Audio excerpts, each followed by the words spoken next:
साथीहरु आज चाहिँ क्लास 12 को economics fix question group B बाट हामी हेरौं। यो क्वेश्चन नम्बर 12 को लागि पुरै स्योर छ।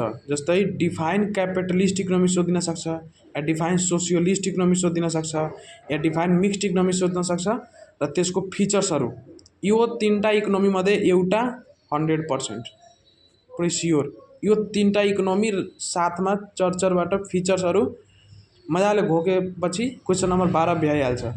अनि यो एडिसनली यो PPC curve with its diagram यो पनि पढ्लिनु होला।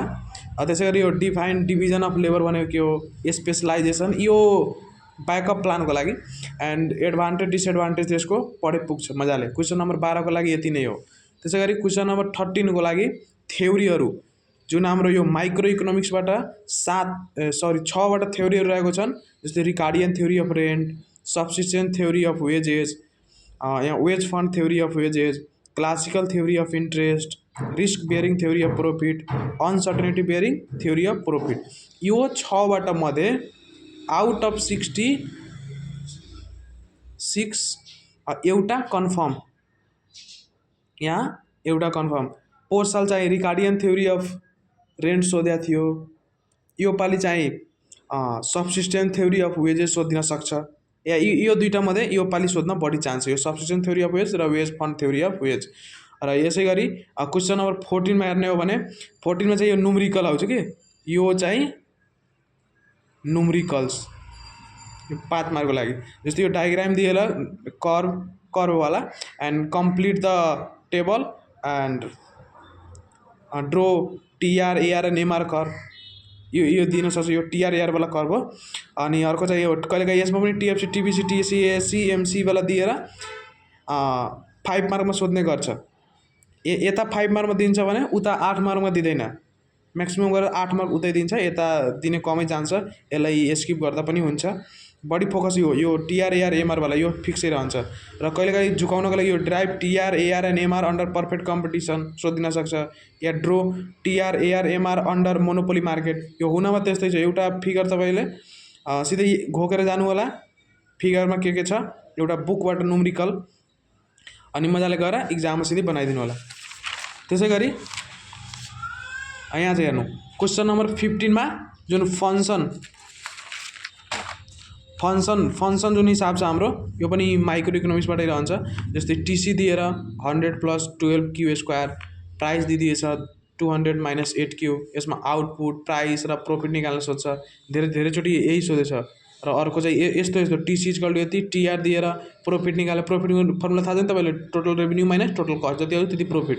सिधै कहिलेकाहीँ झुकाउनको लागि के सुन, write the equilibrium of price and output under perfect competition र मोनोपोली मार्केट। यसमा चाहिँ त्यो 4वटा फिगरहरु, जुन 4वटा फिगर हुन्छ नि, एब नर्मल प्रॉफिट, लसेस वाला पर्फेक्ट कम्पिटिसन इन्डस्ट्री पनि हुन्छ।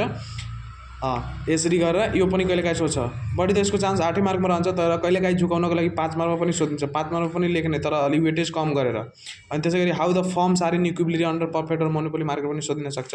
त्यसैगरी क्वेश्चन नम्बर 16 मा हेर्ने हो भने यो मैक्रो इकोनोमिक्सबाट सोध्छ। जस्तै write roles of banking system in Nepal, यो कतिचोटि सोधेछ। रोल्स अफ बैंकिङ सिस्टम या फंक्सन अफ सेन्ट्रल बैंक पनि यसमै सोध्छ। हुन त यो कतिपय तपाईहरुले भन्नु होला सेन्ट्रल बैंक कमर्सियल बैंकको फंक्सन 8 मार्क मा सोध्छ, तर त्यस्तो होइन, कहिलेकाहीँ 5 मार्क मा पनि सोध्न सक्छ। त्यसैगरी डिफाइन मोनेटरी पोलिसी जुन हाम्रो एक्सप्लेन इट्स टाइप्स भएछ, एक्सपेन्सनरी मोनेटरी पोलिसी र कन्ट्राक्सनरी मोनेटरी पोलिसी। त्यो दुईटा मोनेटरी पोलिसीको टाइप्स याद गरिदिनु होला मजाले। यो पनि कहिलेकाहीँ सोधिन सक्छ। यो difference between money market and capital market. जुन हाम्रो मनी मार्केट जुन सर्ट टर्म इन्भेस्टमेन्ट रहन्छ, यो capital market long term investment वाला भइहाल्यो। यो write merit and demerit of free trade प्रोटेक्सनिजमबाट सोधिन सक्छ। फ्री ट्रेड या प्रोटेक्सनिजम यो पनि पढ्लिनु होला मजाले। यसबाट बढी चान्स यही रहन्छ। यो roles of banking system in Nepal पोहोर साल यो सोधेको थियो 2080 सालको ब्याचमा। यो पालि मेबी चाहिँ यो मोनेटरी पोलिसी सोधिन सक्छ, या मनी मार्केट र क्यापिटल मार्केटको डिफरेन्स सोधिन सक्छ। त्यसैगरी अब क्वेश्चन नम्बर 17 मा एक्सप्लेन अबाउट एचडीआई जुन ह्युमन डेभलपमेन्ट इन्डेक्स रहेछ। त्यसमा 3टा डाइमेन्सन रहन्छ, पर capita income, life expectancy rate, त्यसपछि एजुकेसनल अटेनमेन्ट, त्यो पनि सोधिन सक्छ। या राइट द कजेस, यो 3टा छ नि, यो जस्तै पोभर्टी, इनइक्वालिटी र अनइम्प्लोइमेन्ट, यो तीनटै स्योर छ। यो 3टा मध्ये एउटा कजेस र यो सल्युसन सोधिन सक्छ। Write the causes of poverty in Nepal, and remedy cause एउटै कुरो सोध्छ, कजेस या सल्युसन एउटै सोध्छ, यो तिनवटा मध्ये एउटा, यो पनि पढ्नु होला मजाले। यसबाट त एउटा लगभग स्योरै रहन्छ।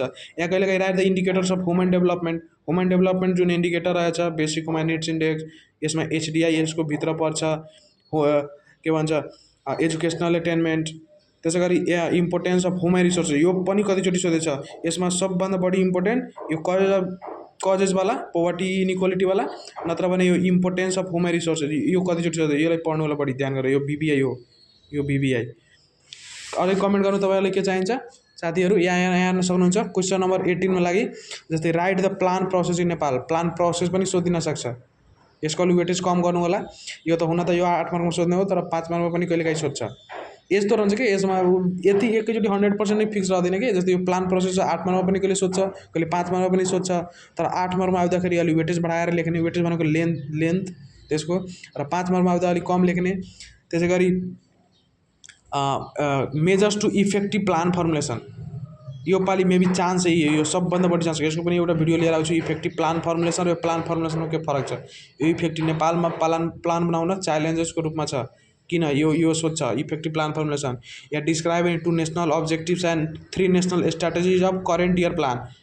यहाँ त हाम्रो पोहोर साल त 15th इयर प्लान थियो, यो पालि 16th नयाँ प्लान बनाएको छ 2080-81देखि लिएर 2085-86सम्म। यहाँ करेन्ट इयर प्लान 2टा नेसनल अब्जेक्टिभ र स्ट्राटेजी, रणनीति, उद्देश्य र रणनीति सोधिन सक्छ। यो मिलाएर लेख्न सक्नुहुन्छ। यसको दुईटा अब्जेक्टिभ लेखेँ, एक्सप्लेन गरेर 2 मार्क, र 3टा नेसनल स्ट्राटेजी लेख्यो भने 3 मार्क, एक्सप्लेन गर्नु होला। त्यसै गरी evaluate the past year plan with appropriate data, यो पनि सोध्छ। एप्रोप्रिएट डाटाहरू अलि याद गरेर जानु होला। पुरै त नजरुरी छ, तर अलि कम्तीमा 5बाट इन्डिकेटर्सहरूको जति याद गरेर जानु होला। त्यसै गरी explain and evaluate the current situation of foreign trade, foreign employment, यसरी रिमिट्यान्सबाट सोध्नु। हुन त यो त्यति नआउँछ, यो यसलाई स्किप गर्दा हुन्छ। त्यसै गरी यो 19 नम्बर, क्वेसन नम्बर 19 मा के आउँछ, Laspeyres method of price index number, find the Laspeyres method price index number या पासेज इन्डेक्स नम्बर। यो हुन त बहुत इजी छ सबभन्दा। यसको अरमा पनि सोध्छ यो 3टा, म के भन्छु यो 3टा छाडिदिनु, यो 2टा मध्ये स्योर छ, एउटा न एउटा कन्फर्म छ। यो 2टा जानु होला। लास्ट पियरमा एउटा सबभन्दा इजी, म ठिकै बताइरहेको छु, सबलाई कन्फ्युजन एउटा के रहन्छ। लास्ट पियरको जुन फर्मुला छ हाम्रो EPQ इन्टु 100। यहाँ एउटा मैले ट्रिक के लगाएको छु भने, यो पहिला एल आउँछ कि पहिला पी आउँछ, पहिला एल आउँछ भने एलमा यहाँ 1000 थप्नु, यहाँ 1000। लास्ट पियरमा मतलब 1000, सिधै यसरी हालेर पहिला एल आउँछ लास्ट पियरको लागि 1000, र पासेसको लागि पी पछि आउँछ, त्यसमा 1101 यसरी। ट्रिक याद गर्नु, 1101 इन्टु 100। यो लास्ट पियरमा 1000 र पासेसमा 1101, यसरी याद गरौँ, मजाले पुग्छ। अब ग्रुप सी को कुरा गरौँ हामी। ग्रुप सी मा चाहिँ यहाँ complete the table and draw the curve, TFC, TVC, TC, ABC, AC, MC, जुन ठुलोवाला जो आउँछ 7बाट यो माइक्रो इकोनोमिक्सको कस्ट कर्भबाट आउने गर्छ। यो त लगभग धेरै चान्स रहन्छ आउने। यो पालि हेरौँ आइरहेछ कि छैन, मेबी यो पालि कमै चान्स छ। यो इक्विलिब्रियम, यो बढी चान्स छ सबभन्दा। यो 2 नम्बरमा जुन how equilibrium price and output determination under perfect competition and monopoly, एउटै सोध्छ। पर्फेक्ट कम्पिटिसन मैले 2टै मिलाएर लेखिदिएको छु। Perfect competition market under short run and long run, दुइटै सोधिन सक्छ अन्डर MRMC अप्रोच। यहाँ हेर्न कतिजना यहाँ झुकिन्छ कि MRMC अप्रोच, यो जहिले पनि यो इक्विलिब्रियमवाला कुरा सोध्दा MRMC अप्रोच, यो MRMC मोडर्न एप्रोच हो। TRTC अप्रोचबाट हुँदैन। यसमा जुन 2टा कन्डिसन आउँछ, MR = MC र MC cuts MR from below, 2टा सफिसियन्ट कन्डिसनवाला त्योवाला हो। यसमा फिगरहरू त्यो 4बाट फिगरहरू बनाउनु पर्छ। पर्फेक्ट कम्पिटिसनमा 4बाट र मोनोपोलीमा 3बाट त्यो फिगरबाट। यसको पनि भिडियोमा चाँडै लिएर आउँछु। यो यहाँ हेर्न सक्नुहुन्छ, how firms are in equilibrium under perfect competition market, यो पनि सोध्छ। यसको पनि भिडियो चाँडै लिएर आउँछु। यसमा सबभन्दा बढी यसमा ध्यान दिनु, यसको एउटा म 1 सुट भिडियो लिएर सिधै आउँछु। त्यसै गरी यहाँ क्वेसन नम्बर 21 मा हेर्न सक्नुहुन्छ, यो मैक्रो इकोनोमिक्सबाट सोध्छ।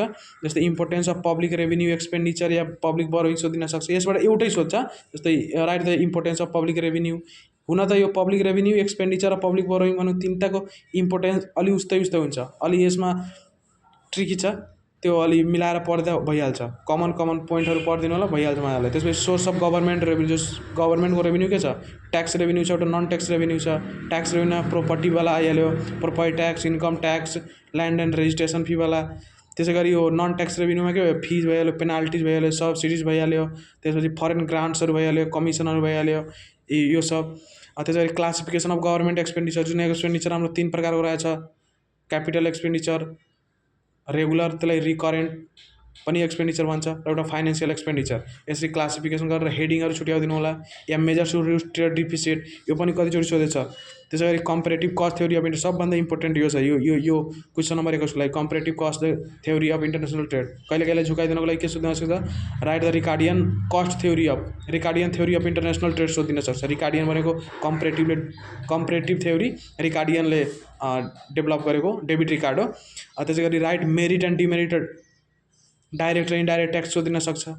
या यसमा यो features of good tax system, simplicity, progressive, equity, यो सब मजाले पढ्नु होला। मजाले क्वेसन नम्बर 21 हुन्छ। त्यसै गरी क्वेसन नम्बर 22 मा हेर्नु हो भने यहाँ के सोध्छ, problems of Nepalese foreign trade. Nepalese foreign ट्रेडको प्रब्लम सोधिन सक्छ। एडभान्टेज डिसएडभान्टेज सबभन्दा बढी इम्पोर्टेन्ट त यही छ। यो कतिचोटि सोधेको छ, यो त सब विद्यार्थी मक्ख पर्छ पुरै मजाले। राइट द एडभान्टेज र डिसएडभान्टेज अफ फरेन इम्प्लोइमेन्ट रेमिटान्सको दुईटाको एडभान्टेज डिसएडभान्टेज सेम छ पुरै। एउटा जुन सोधे नि एउटै 5-5बाट पोइन्ट याद गर्दा मजाले पुग्छ। त्यसै गरी कम्पोजिसन, ग्रोथ, ट्रेन्ड, डिरेक्सन, यो अरमा आउँछ। यहाँ ध्यान दिनु होला। यहाँ कहिलेकाहीँ सिचुएसन अफ फरेन इम्प्लोइमेन्ट, यसमा यो एप्रोप्रिएट डाटा पनि कहिलेकाहीँ सोधिन सक्छ। र यसै गरी आजको भिडियो समाप्त हुन्छ। अझै तपाईँहरूले के चाहिन्छ यो भिडियोको मार्फत कमेन्ट गर्नु होला। तपाईँलाई म चाँडैभन्दा चाँडै भिडियो लिएर आउँछु र सक्दो यो च्यानललाई अगाडि बढाउन प्रयास गर्नु। यो जेपी रोम्स च्यानल हाम्रो आउँछ, युनियन अफ मोडर्न स्टुडेन्ट डेजको डेडिकेसन रहेछ by Manjit Kumar sir. Thanks for watching, subscribe and be a part of JP roams.